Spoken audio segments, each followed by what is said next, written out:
전력용 콘덴서.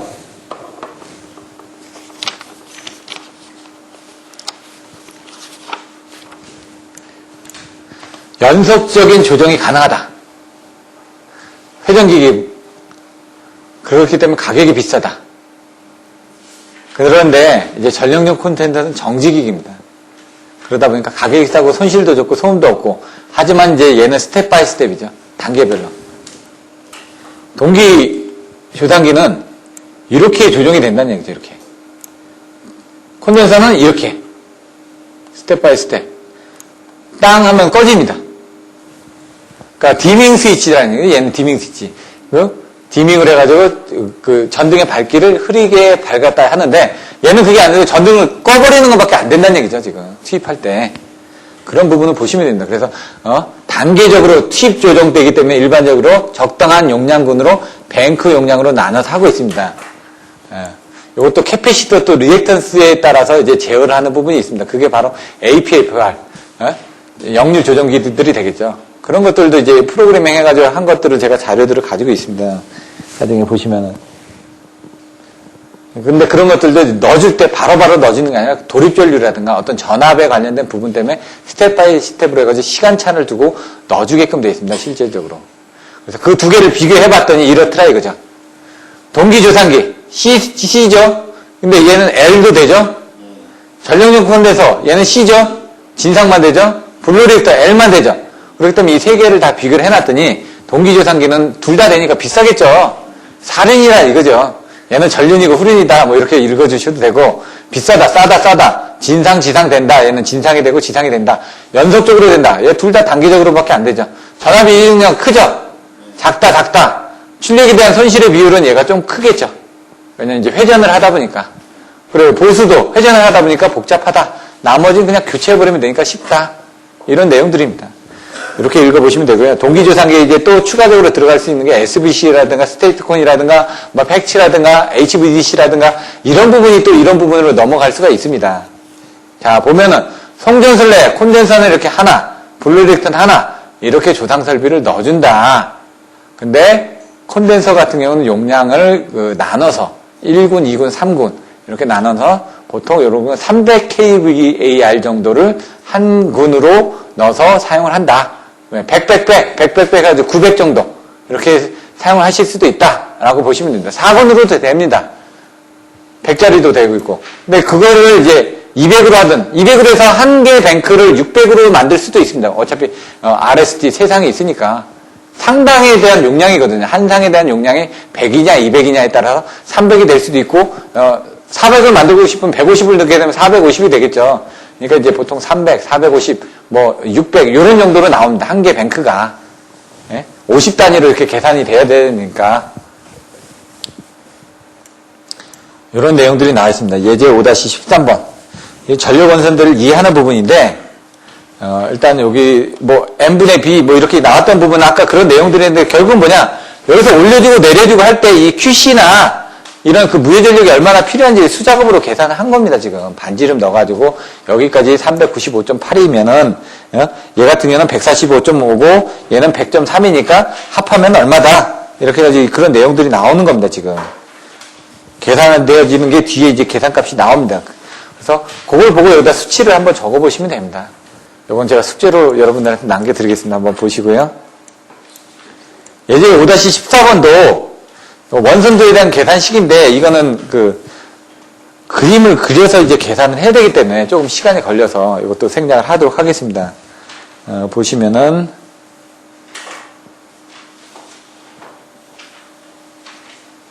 이게 0.0017이 맞나?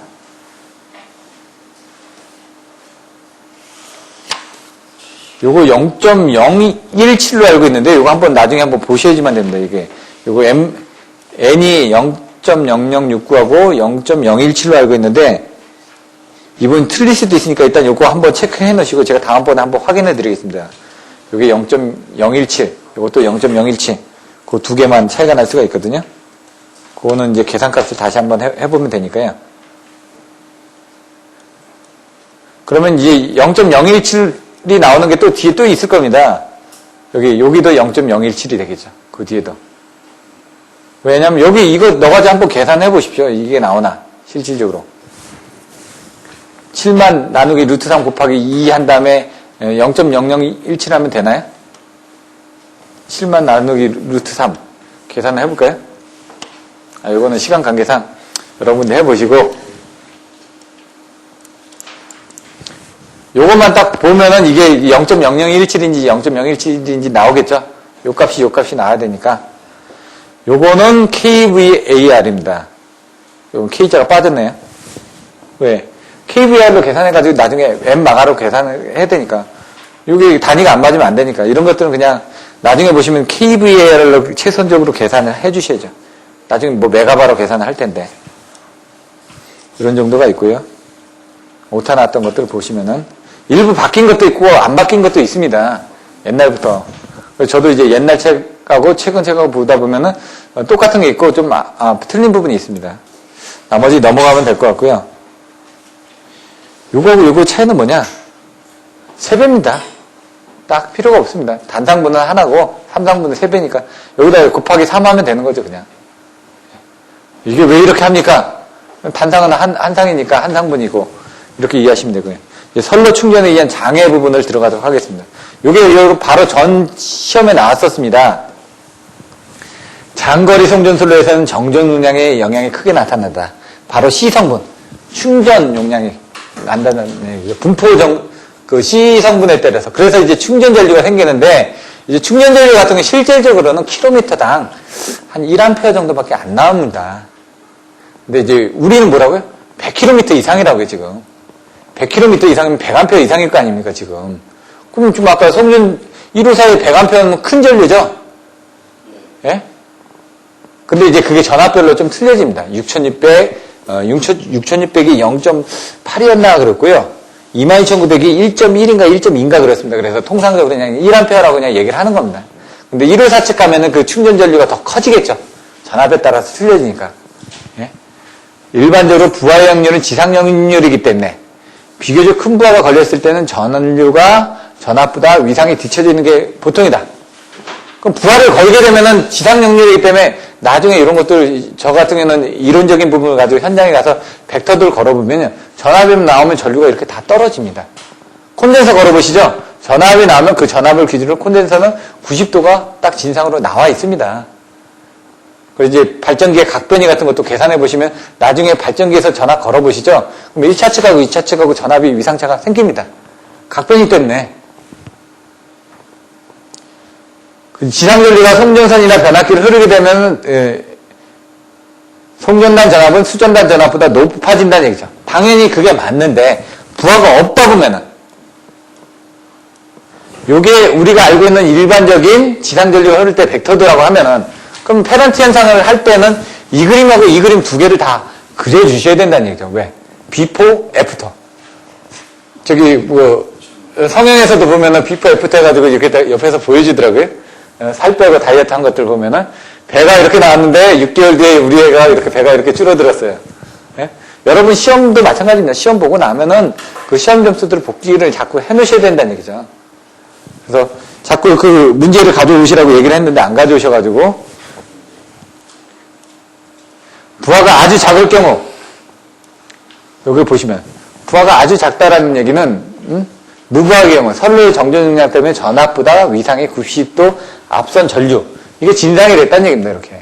그리고 여기 보면 수전단 전압이 송전단 전압은 정해져 있죠. 거기서 이제 이 수전단 전압이 스스로 올라가는 현상이 생긴다 이거죠. 벡터적으로. 그래서 진상전류와 선로의 자기 인덕턴스에 의한 기전력 때문에 수전단의 전압은 송전단의 전압보다도 높아진다. 이러한 현상을 페란티 현상 또는 페란티 효과라고 얘기를 한다. 그 페란티 효과는 어떤 때 크냐? 단위 길이당의 정정용량이 클수록 송전단의 길이가 길수록 현재진다. 그래서 1호사 같은 그런 송전단에서 저희가 그걸 고려를 하는 거고 이 수전단에서는 길이가 짧으니까 고려 안 하는 겁니다. 그리고 전압 강화가 많다 보니까 시성분도 많지만 전압 강화도 많습니다. 근데 송전단은 어떻게 된다고요? 전압 강화가 적죠. 왜? R값이 작으니까.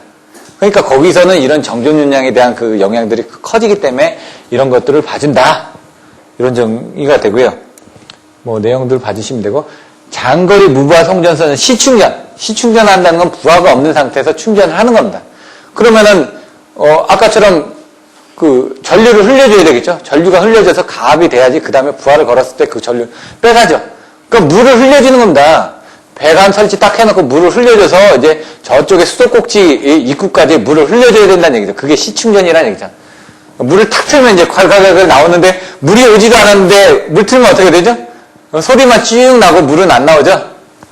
그런 부분이 있다는 얘기죠. 그래서 이제 변압기 여자 전류도 마찬가지죠. 변압기 2차 측 부하 안 걸리는 변압기 전압 딱 걸리면은 변압기의 자석을 갑자기 팡 채워줘야 되니까 전류가 팡 튀어오르죠? 팡 튀어오르면서 우웅하고 소리가 나면서 자석으로 어느 정도 채워주고 나면 소리가 우웅하는 게 줄어들죠. 그렇고 나서 안정화되면 그때 2차 측을 부하를 걸어야죠. 변압기 탁 걸고 나서 부하 탁 걸면 안 되는 얘기죠. 항상 부하를 죽여놓고 변압기 살리고 변압기가 안정화되면 부하 걸고 다 이런 식입니다. 자동차 시동 켜고 나서 바로 운전하면은 나중에 자동차의 수명에 문제가 생깁니다. 그래서 워밍업을 할 1분 정도 해달라는 얘기죠. 그게 왜?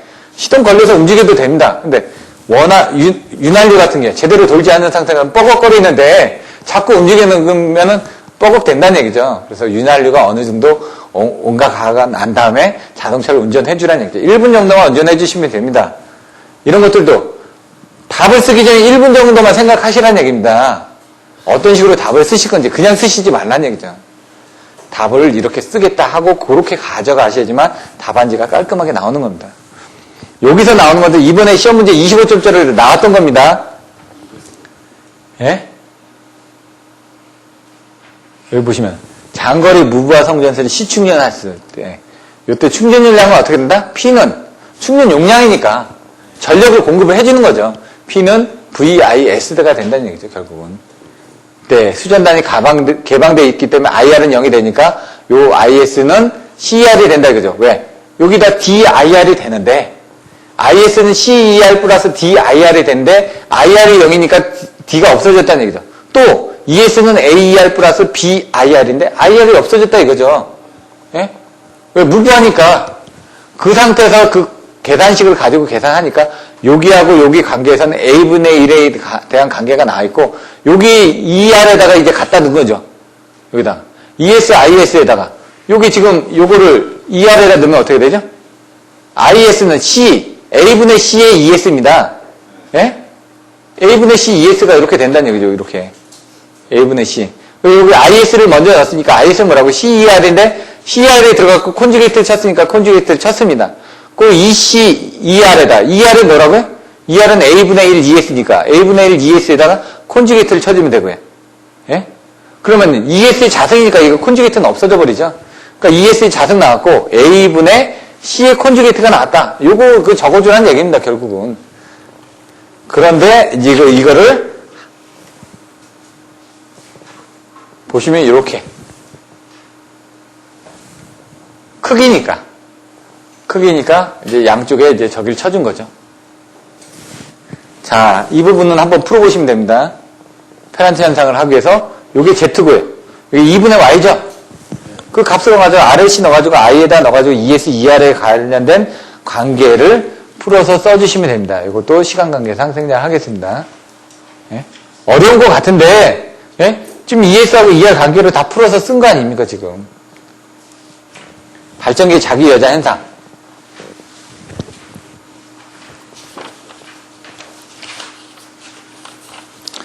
빨리 하면은 또 넘어갈 것 같은데 5장이. 발전기 자기 여자 현상. 수전단에 부하가 없을 경우 정전 용량에 의한 충전 전류가 송전단으로부터 공급되지 않으면 안 된다. 그런데 이게 지금 조금 전에 페란트 현상하고 똑같은 겁니다. 위상에 90도 앞서 있다.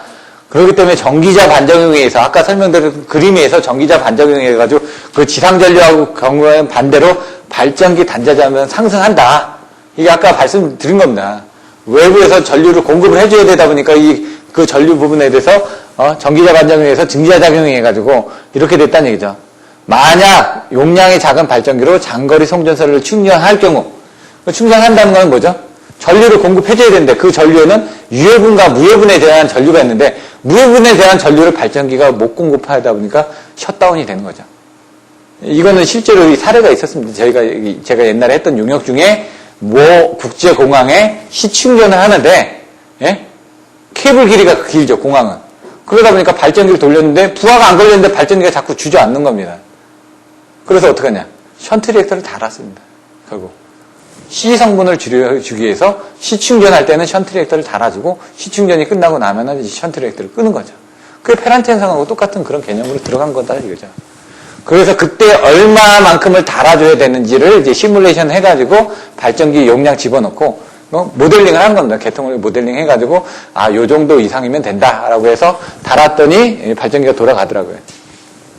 이런 것들은 실제로 그러니까 이론에 극각해서 현장 갔을 때 그런 이론적인 내용을 알고 나면 대치가 가능하다는 얘기죠. 그래서 발성 배정 기술을 공부하는 것도 그런 이론적인 배경을 여러분들이 좀 백그라운드를 든든하게 해주시기 위해서 하는 겁니다. 그러려면 회로 이론도 좀 아셔야 되고요. 그다음에 송배전 공학의 기본이 반드시 되셔야지만 됩니다. 발전기 여자회로를 개방한 채로 여자회로가 개방됐다고 그랬죠. 지금 분명히. 그러면 지금 그 자석이 발생되지 않는다라고 얘기를 했습니다. 그런데 발전기의 송전선로에 접속하더라도 순식간에 발전기 전압이 이상 상승할 수가 있다. 왜? 이쪽에서는 여자회로가 안 들어오지만 이쪽에서 전류가 들어오니까 어떻게? 공국이 있으니까 거꾸로 지금 들어오는 겁니다. 거꾸로 치고 들어온다는 얘기입니다. 지금. 그래서 송전선로를 실충전할 경우는 자기 현상이 일어나지 않도록 충분히 검토해서 임해야 된다. 이런 부분이 나와 있다는 얘기죠. 여기 내용들을 한번 보시면요. 발전기 진상전류에 의한 포화 특성. 1은 무여자, 2는 여자 전류. 이렇게 돼 있는데 이거를 뒤에 그림부터 먼저 보고 1은 무여자. 여기. 여자가 없을 때는 이런 특성을 가진다는 얘기죠. 2는 여자 전류가 있었을 때. 뭔가 좀 더 공급이 되니까 더 올라가겠죠? 요거. 충전 특성. 단거리는 여기 4번. 장거리는 3번. 그럼 여기 VL이 뭐고 VM이 뭐고 VN이 뭐냐? 설명이 없습니다. 없죠? 그래서 먼저 앞에부터 한번 보시고 1, 2는 발전기 진상 전기자 전류에 의한 포화 특성. 이제 아셨죠? 근데 1은 무여자인 거고 2는 여자 전류가 있는 경우. 그래서 조금 더 뭔가 올라갔다는 얘기고요. 3, 4는 송전선로의 충전 특성인데 3은 장거리 송전선. 정전량이 컸을 때 4는 단거리 송전선. 전압이 올라간다고 그랬습니다. 전압이 지금. 그래서 그 전압이 VM이 뭐고 VL이 뭐고 VN이 뭔지 보시면은 자 단거리일 때는 단거리 있을 때는 지금 뭐 장거리 선로에서는 전압이 별로 없죠. 근데 여자가 있었을 때는 요만큼의 전압이 생기는 거죠. 근데 요거는 이제 무시할 수 있을 정도로 작은 전압이란 얘기고요. 그런데 만약 장거리 있을 경우 장거리였을 때 여자 전류가 없었을 때는 요 정도의 전압만 뜹니다. VM까지만. 근데 장거리에서 여자 전류가 있으면 VM만큼의 저전류가 있다 보니까 VM도 문제가 되는데 VM까지 있으면 더 문제가 되겠죠. 아까 발전기 단자 전압의 상승이 된다고 그랬죠. 그래서 그걸 얘기한 겁니다. 요거는 여자 전류가 없을 때, 요건 여자 전류가 있을 때 장거리시. 얘나 얘는 문제가 될 수가 있다는 얘기죠. 근데 특히 여자 전류가 있으면 더 문제가 된다는 얘기죠. 얘는 문제가 되지 않는다는 얘기죠. 장거리일 때는 아예 안 되고 단거리일 때만 이런 부분이 나오니까 장거리일 때는 충전 특성이 있다라고 하더라도 이게 작다는 얘기입니다. 전압이. 왜 매칭이 되는 부분이 없지 않습니까? 그림상에서. 그래서 여기서 이제 전압에서 지상전류일 때는 이렇게 나오는데 진상전류일 때는 이런 식으로 이제 올라가게 된다. 이런 내용들이 나와 있고요. 뭐 나머지 부분은 넘어가도록 하고요. 여기 보시면은 그 내용이 나와 있습니다.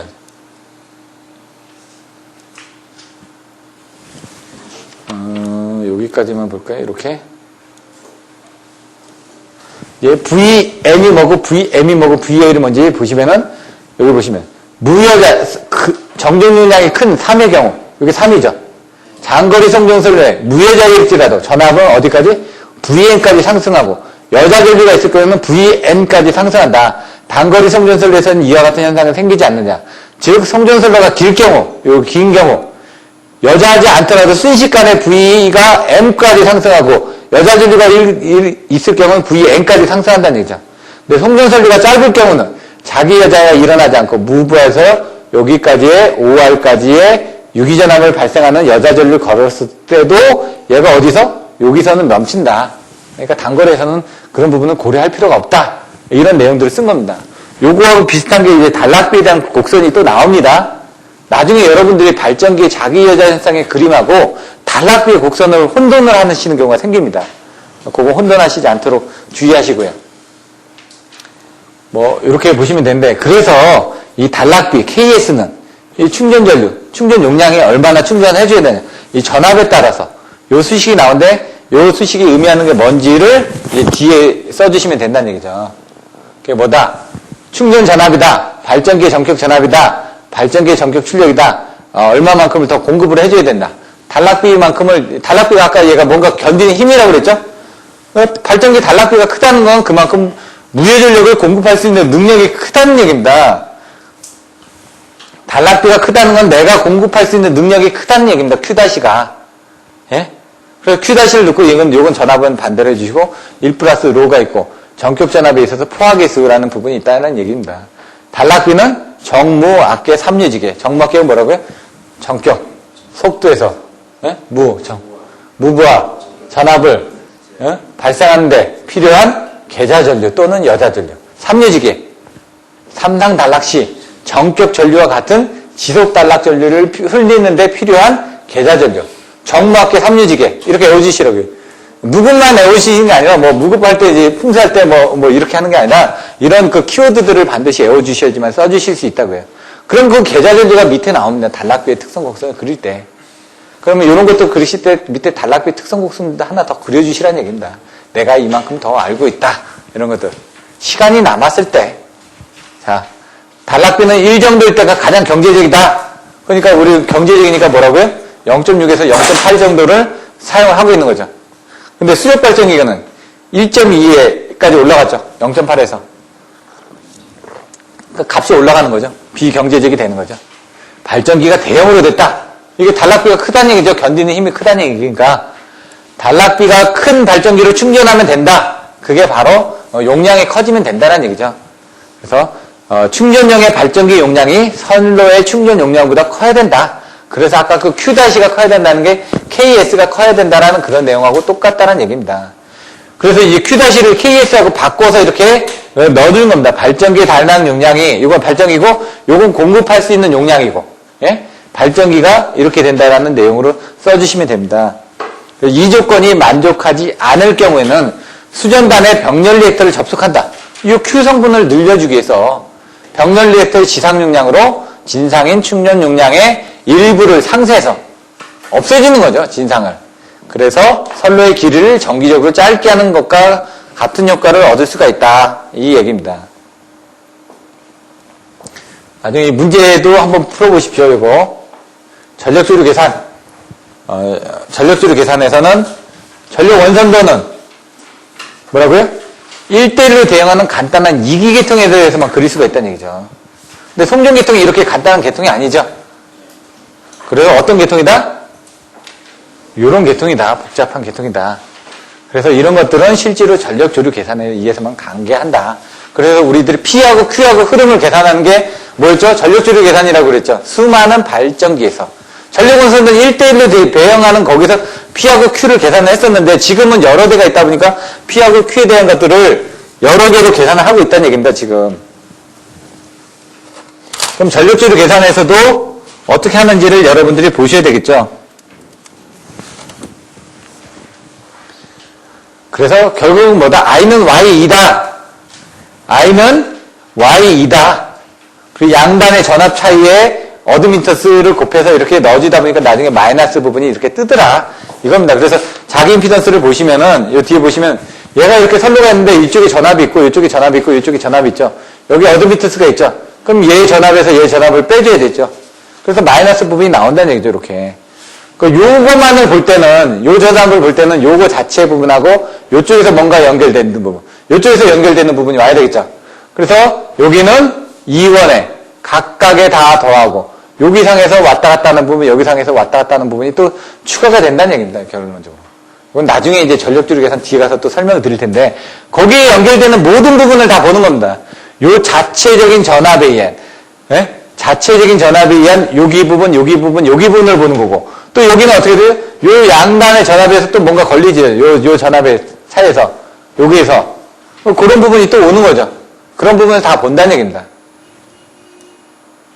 그래서 그거에서 여기 부분이, 이 부분이 어드미턴스가 되고, 여기 부분이 양쪽에 어드미턴스가 된다는 얘기죠. 여기 부분이. 그래서 그걸 E1, E2, E3로 계산을 하게 되면은 이와 같이 계산이 되는데, 요 모선으로, 행렬식으로.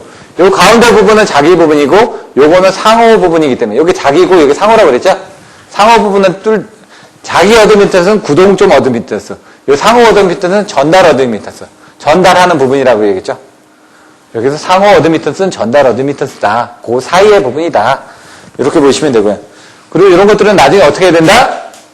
Y2는 모선 1과 2를 연결하는 지로의 어드미턴스에 마이너스 부호를 붙여서 구할 수 있다. 이런 정도 내용 알고 계시면 되고요. 나중에 왜 그런지는 이제 보시면 되고요. Y를 뭐다? 어드미턴스 행렬이라고 한다. 그걸 보시는데 어떻게 한다? 직각좌표하고 극좌표로 표현한다. 직각좌표는 이렇게 뭐분의 뭐죠? 직각좌표는 뭐냐? 이거분의 이겁니다. 아까 송수전 전력 계산도를 봤으면 어떻게 됐죠? 얘하고 이 부분이 나는데 X축이 뭐고 Y축이 얼마로 올라가면 된다? 그게 직각좌표입니다. 그림상으로는. 극좌표는 뭘까요? 직각좌표는 X축하고 Y축의 좌표를 찍어준 겁니다. 예? 극좌표는 각도가 나온다고 그랬죠? 각도. 예? 각도. 그건 뭐냐? 요런 부분이 각도를 얼마만큼 돌려라. 이거죠. 그러니까 실제로는 크기는 요게 되는 거고, 크기가 요거고, 요게 원점을 기준으로 해서 몇 도의 각도가 올라갔냐, 그걸 표시를 하는 겁니다. 직각좌표는 요 지점이 얼마고, 여기까지 가는데, 여기 끝에까지 가는데, 요 지점이 얼마고, 여기까지 올라가죠, 이렇게. 그러면 요 지점이 얼마다 라고 표시를 한 게 직각좌표고, 극좌표는 뭐라고요? 요 크기가 얼마고, IM이 얼마고, 여기에서 몇 도 올라갔다가 되는 거죠. 그러니까 이 지점이 틀려지죠. 얘는 여기하고 요 위에를 이렇게 두 개를 표현한 거고, 얘는 요 크기하고 요 각도를 표시한 게 이게 극좌표란 얘기입니다, 지금. 그걸 이렇게 어렵게 설명해 놓은 겁니다. 그러니까 개념만 알고 일단 넘어가시라는 얘기죠. 이거, 나중에 풀어서 쓰셔야 된다. 쓰시는데 그거는 그때 문제가 나왔을 때 연구반 가서 계산할 때 하시고요. 기본반에서는 제가 시간 관계상 생략을 하겠습니다. 보시면은 뒤에 뭐 하이브리드 변환인데 그거는 빼고요. 아까 보셨던 발전기, 부하모선, 중간모선인데 기준모선에가 달부기로 그냥 외웠던 거죠. 여기는 순서대로 기본서에 의해서. 그건 여러분들이 외워주셔도 되고요. 뭐라고요? 모든 모선의 전압을 적당한 값으로 1.0 플러스 J0. 아까 V하고 델타를 가정을 한다면서요. 먼저 기준 모선을 무한대 모선으로 그 부분을 이제 잡아주고 계산을 해야 된다는 얘기입니다. 지금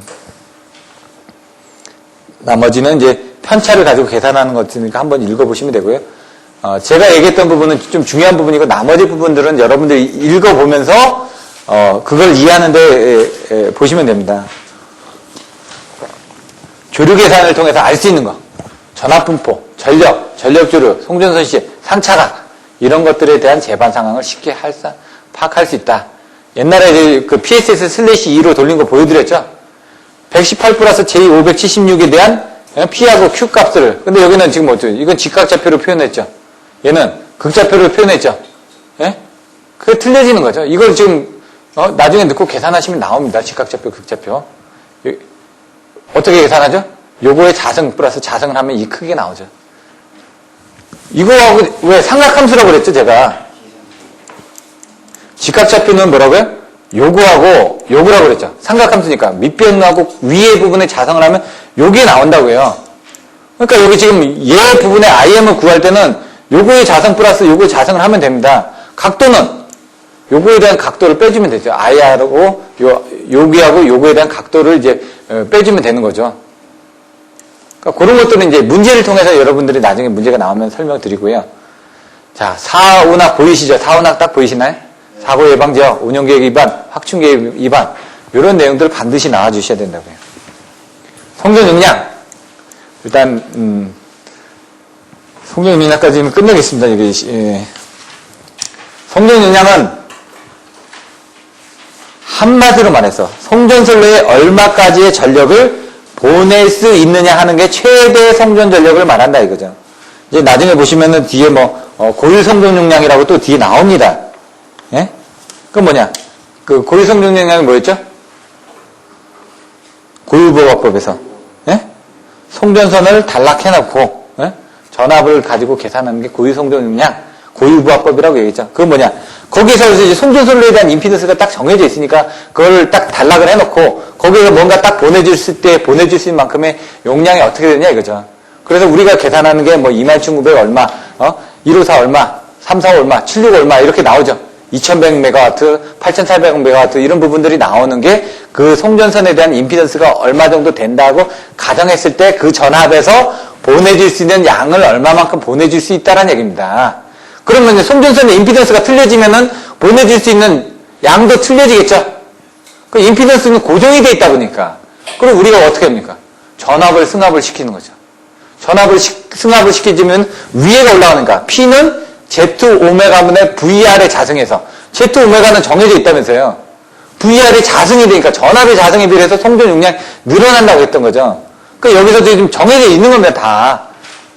그래서 우리가 이제 할 때 보면 21900 같은 경우는 케이블에 대한 송전 임피던스가 얼마 정도 나와 있기 때문에 어느 정도 그게 거리가 이상이 되게 되면 그 이상을 못 보내니까 요거를 지금 몇 미터 정도까지만 해라 라고 얘기를 하는 거죠.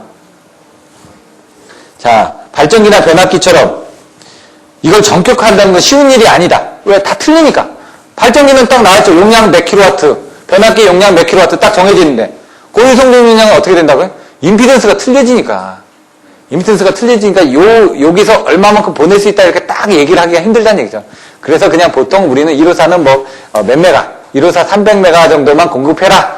이렇게 해놓고 300메가 이상이 되면은 3, 4, 5로 송전하세요. 이렇게 하다 보니까 3, 4, 5 송전하는 포항제철이라든가 이런 쪽은 대략화해서 하는 겁니다, 지금. 근데 이제 보면은 그쪽에 용량은 여유가 있을지 몰라도 그 임피던스는 계속 바뀌게 돼 있습니다. 그렇기 때문에 우리들이 어느 정도 기준을 정해놨다는 얘기입니다. 그래서 단거리 송전선로에서는 여기 보시면은 단거리 송전선로에서는 송전량은 주로 전선의 안전전류, 전압강에서 억제된다. 근데 장거리 같은 경우는 아까처럼 원성도나 어느 일정한 값으로 결정된다. 그래서 이런 것들을 장거리 같은 경우는 변수들이 많기 때문에 정확하게 이걸 결정하기가 힘들다. 왜냐면 상차가 또 벌어지다 보니까 나중에 과도한 정도를 초과할 수도 있고 실제로 필요한 조상 용량이 더 필요할 수도 있고 여러 가지 변수들이 많다는 얘기죠. 그래서 그런 것들은 어떤 것들을 고려하냐. 그래서 아까 제가 송전 용량 할 때 뭐라고 한다고 그랬죠? 책에 있는 것처럼 단거리, 허용전류, 허강기, 전압강화, 기계적 부분, 허요강 해가지고 효율 같은 거 계산하라고 했죠. 그 다 답안지가 이 기본서에 있는 내용들이 다 나오는 겁니다. 그럼 송전용량 계산할 때 또 뭐를 하라고 그랬죠? 장거리 송전선량 계산할 때 키워드가 뭐였죠? 상대요경. 상차각이 적당하게끔 해줘야 된다. 조상기 용량이 적당하게 해줘야 된다. 효율이 적당하게 해줘야 된다. 경제력이어야 된다. 이런 부분이 나온다는 얘기입니다. 상차각이 적당한 거. 지금 30도에서 40도 정도 나와야지 안정도상에서 저쪽으로 넘어가지 않으니까. 안정도 30도, 40도가 넘어가게 되면 2분의 1이라는 얘기입니다. 코사인 30도면 2분의 1 정도의 부하를 공급을 해주겠는데 그 60도 가게 된다. 부하를 적게 공급하다 보니까 나중에 한쪽에 과부하가 걸렸을 때 문제가 생긴다는 얘기죠. 그런 개념을 보시면 되고요. 조상기 용량이 적당한다. 아까처럼 상차각도 마찬가지지만 무효전력에 관련된 내용들도 적정하게 보내줄 수가 있으니까. 효율이 적정하게 돼야 된다. 효율은 코사인 세타, 역률 이런 부분도 다 되는 거죠. 효율이라는 게 적정하게 운전하는 부분이고, 그 다음 경제적이어야 된다. 너무 돈이 많이 들어가면 안 되니까. SVC 갖다 쓰면 좋죠. 비싸죠. 그런 것보다는 콘덴서 갖다 쓰시라는 얘기죠. 자전거 타고 가도 될 거, 지금 오토바이 타고 가시지 말라는 얘기죠. 자, 송전용량의 계략 계산법. 키워드가 뭐라고요? 고성산수. 네, 고유부하법. 여기 보시면 이렇게 나와 있는데 뭐라고요? P 아까 설명됐던 거죠. 메가와트 퍼 해선. 얼마나 보내줄 수 있느냐. 전력분의, 임피던스분의 전압이니까 제톨메다 C분의. 이것들을 얘기하는 게 뭐냐. 고유부하법. 이게 이제 특성 임피던스입니다. 고유부하, 특성 임피던스. 이런 것들 아까 송전단을 단락해놓고 이렇게 그 비율을 봤다. 그 내용들이 똑같은 겁니다. 고유송전용량 앞에서 설명했던 거 똑같죠, 지금? 수전단, 정관자단, 특성 임피던스. 임피던스를 단락해놓고 뭐 이렇게 표현을 합니다, 또. 자, 뭐라고요? 수전단을 특성 임피던스로 단락한 상태에서 수전전력, 그걸 고유성전 용량이라 부른다. 이건 그냥 어떤 정의니까 보시면 되는데, 아까처럼 임피던스를 단락했다는 게 그 지점을 전류를 흘려주기 위해서 회로를 직렬로 연결해야 되니까 그 지점을 연결해놓고, 임피던스를 연결해놓고, 그 지점에 뭔가 전압을 걸었을 때 보내줄 수 있는 전력의 양이 고유성전 용량이다. 결국 P는 루트 3 VI에서, R분의 V 자승이 P죠? 그걸 그냥 그렇게 설명을 한 겁니다. 왜 R분의 V 자승이 나오냐? P는 VI니까 VI에다가, I는 R분의 V죠?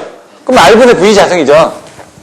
또 써드리면은, P는 VI인데, I는 뭐죠? R분의 V죠? 그럼 여기다, V에다가 곱하기 R분의 V 하면, 이게 R분의 V 자승이죠. 어려운 게 아닙니다. 다 그냥 그 기본식에서 다 나온 겁니다. 자, 여기 보시면 복도치로 하면 L을 감소하고 C가 증가하니까 송전용량이 커진다. 그래서 그 송전용량 커지는 거, 복도치 나왔던 거, 그런 내용들을 알고 계시면 되고. 송전용량 계수법 60, 80, 100kV에 얼마라고요? 그렇게 하면 안 되고 140이라고 했죠. 60, 110, 140. 그러면은 600, 800, 1200. 송전용량 계수라는 부분은 이제 어떻게 되냐?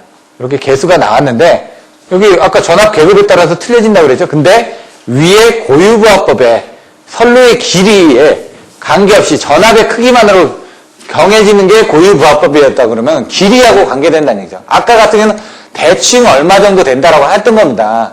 근데 여기 이제 길이를 계산한 거죠. 그래서 이게 L이 들어간 거죠, L이. L이 들어가고 거기다 이제 K 값이 들어간 거죠.